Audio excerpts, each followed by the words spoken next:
Netanyahu has a different idea, and it's coherent, but it's kind of madness. His idea is, we captured the Palestinian lands in 1967, and we're never going to give them back. There are really two schools of thought in Israel of the extremists.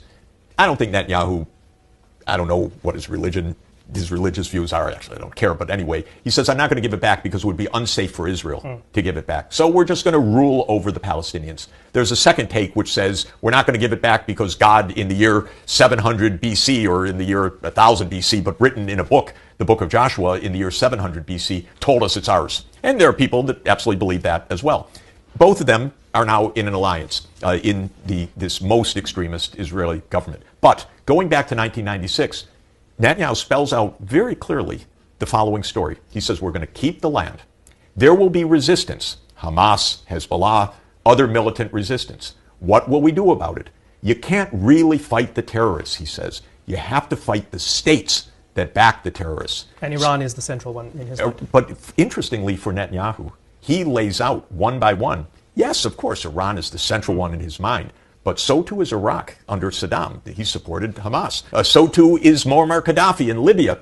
So too is the government in Sudan. So you see one by So one. too in Lebanon. Right. You know, he laid it out, and he at various times listed the countries. And one list that showed up in the Pentagon just after 9/11 was 7 countries: Iran, Iraq, Lebanon, Syria, Somalia, Sudan, and Libya. And you know what the plan was? 7 wars in 5 years.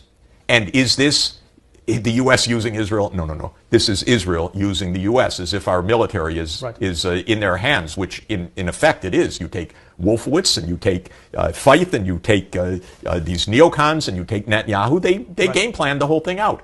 Well, I regard Netanyahu as having been our greatest disastrous president of the 21st century because he ran American foreign policy for 20 years and he cost us trillions of dollars. And where is the Middle East today? War in Syria, war in Lebanon, war in Palestine, unrest in Iraq, the war in Yemen, chaos in Sudan, chaos in Somalia, chaos in Libya. So this is, to my mind, what this is all about. These people have ideas. These ideas are absolutely